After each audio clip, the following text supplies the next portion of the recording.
Greetings Commanders, this is Cree here, and in today's video I'm going to go through the Rubigo Mines runs.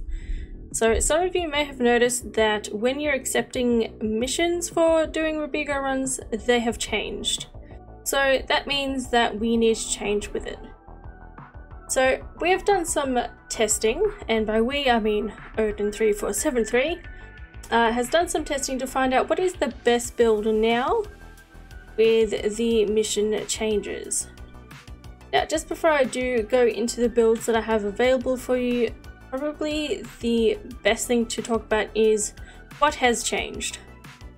So what we have noticed is that at Rubigo Mines, when you choose your passengers to take on your ship to go to Sirius Atmospherics, you have only a very limited amount of missions available.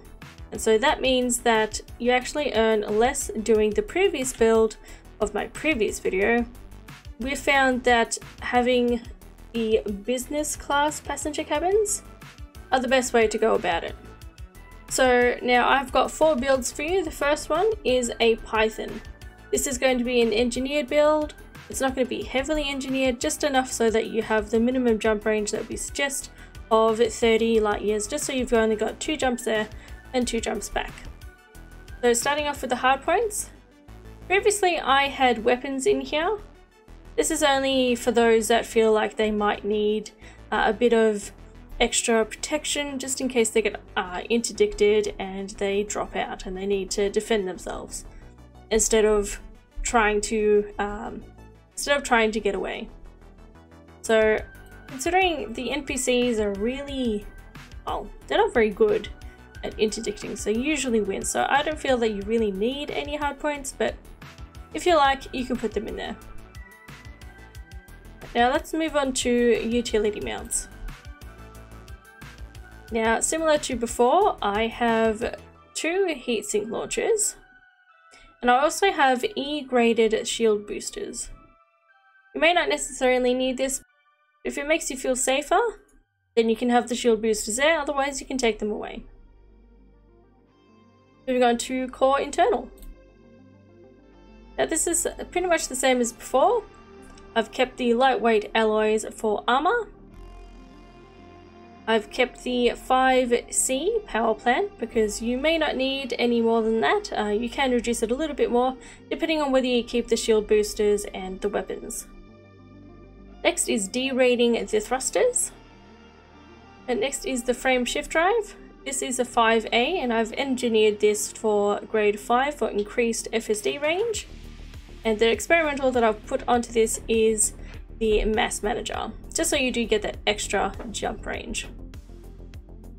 Now with life support, I have derated that. Power distributor, I've also downgraded and derated, so it's a 6D. I've derated the sensors as well. Now let's move on to the optional internal. So this is where the majority of the changes come with the build. So you want to have the business class cabins for as many slots as you possibly can. The smallest class slot that you can put a passenger cabin in is a class 3. So you'll see that with all these different classes, they're all that class, but business class. So these 3, class 6, are all business. These 2, class 5, business class. Class 4 is a business class passenger cabin. Now for this class 3, I've put in a Guardian frame shift drive booster, just so that we can get that minimum range of 30 light years. I've derated the shield generator because you don't need a lot of shield, but just enough for you to feel a bit more secure when you're using auto dock and such. That is included in this build. Now for this class 2, you can put an economy class passenger cabin in here. Sometimes you'll be able to fill it up, otherwise if you would prefer to be a bit cruisy about it, then you can swap this out for a Super Cruise Assist computer. And then of course the advanced docking computer. Now let's move on to the next build. And now our next build is for the Crate Phantom. Okay, so let's start off with the hardpoints. Now, as you can see, I've put no hardpoints in here because partly, as I said before, with the interdictions, you're more than likely going to be able to get out of them, and weapons can just generally weigh you down, so I would suggest going without any hardpoints. Moving on to utility mounts. Now for this one, I have put in only 2 heatsink launchers, mostly because I don't feel that I need a shield booster on my ships. I have put it in the other one, but that's only to show that you can put it in there without weighing yourself down too much when trying to reach that 30 light year jump range. Now to the core internal. Now, same as before, I've gone with lightweight alloys.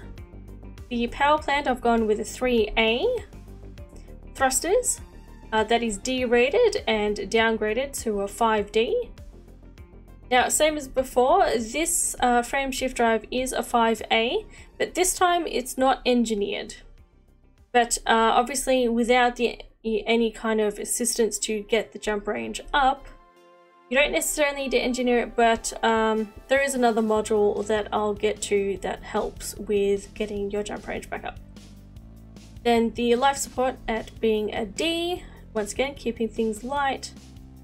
Power distributor, making sure that it's a 6D, because if you want to be able to boost, then you'll just need to down class and then derate, and you'll still be able to boost, but it will take up all the energy in your power that's been distributed between your weapons, engines, and systems. And of course, I've derated my sensors to a 60.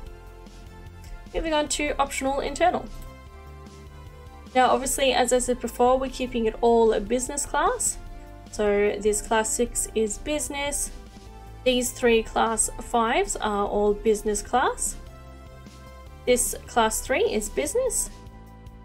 And then in this class 3 spot, I've put in that Guardian frame shift drive booster to reach that minimum 30 light year jump range. Same as before, I've got a D-rated shield generator, and I've put in the Super Cruise Assist and advanced docking computers just so you can feel a bit more cruisy about it.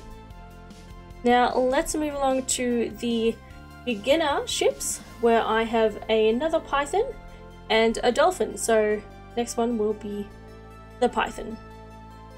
Now with this beginner's Python, obviously it doesn't have the desired 30 light year jump range, but it does mean that you still get to carry as many passengers as you possibly can. You'll just need to make an extra 1 or 2 jumps than the normal 2 that you will get with a 30 light year jump range. Now let's get to the build. The hard points, once again, nothing. Utility mounts. Now with this one, you can have the heatsink launchers and the shield boosters. It is up to you. I mean, if I take these off, so we'll see what the jump range will be then. It barely makes it a difference. So it is up to you if you decide to put them in there or not. Now moving on to the core internal. Now similar to before, lightweight alloys for armor, 4D power plant. The thrusters are a 5D. Frame shift drive, A-rated of course. Life support, D-rated of course. Power distributor, 6D. And sensors, 6D as well. Now to the optional internal. Similar to before, we have all the business class passenger cabins. So class 6s, all business class. Class 5s, business class. Class 4, business. Class 3, business. And then we go to the 3D shield generator. And then the Super Cruise Assist and advanced docking computers. Now you'll notice that because obviously previously the other builds had Guardian FSD boosters, but if you don't have any access to the Guardian modules as of yet, you can just put in another business class passenger cabin. So that does increase the amount of people that you can have on your ship, obviously, which means that you have more missions that you can accept, but it does mean that you will need to make the extra 1 or 2 jumps. Now lastly, we'll go through the dolphin. Okay, so now here's the dolphin. Now you will notice that the jump range for this build is better than the unengineered Python, but you still will need an extra, maybe 1 extra jump. Now we'll go into the build. So hardpoints, once again, nothing. Utility mounts, I've put in 2 heatsinks. For internal, lightweight alloys of course, power plant 2A, thrusters 4D, frame shift drive a 4A of course, a D-rated life support, D and downgraded power distributor, and a D-rated sensors. Now to the optional internal. Of course, putting in as many business class passenger cabins as we can, so the class 5 business class, 2 class 4 business class, a 3D shield generators next, and then you can put in a couple of economy class passenger cabins as well. Now because this is a smaller ship, it means that obviously that the fuel tank is smaller, so I would advise putting on a little fuel scoop. So putting on a 2A just so you can scoop as you go and you won't run out of any fuel. And once again, Super Cruise Assist and Advanced Docking Computer to make things a bit more cruisy. Now for these builds, I will be putting them in the link in the description. Now I'll quickly mention the cost of these builds and what their rebuys are. So the first Python, the engineered one with the Guardian Shame Shift Drive booster on there, that will cost you roughly 64 million with a rebuy of 3 million. Then for the Crate Phantom, where it's not engineered but it does have a Guardian Frame Shift Drive booster on there, the cost of that is 44 million and the rebuy is 2 million. Now with the beginner's Python, no engineering, no Guardian tech at all. For that one, that will cost you 61 million and a rebuy of 3. And lastly, the Dolphin, that will cost you 3.5 million with a rebuy of only 178,000.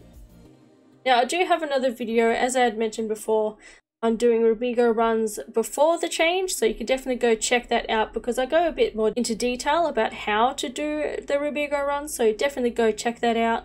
I'll see you over there, Commanders. Fly safe.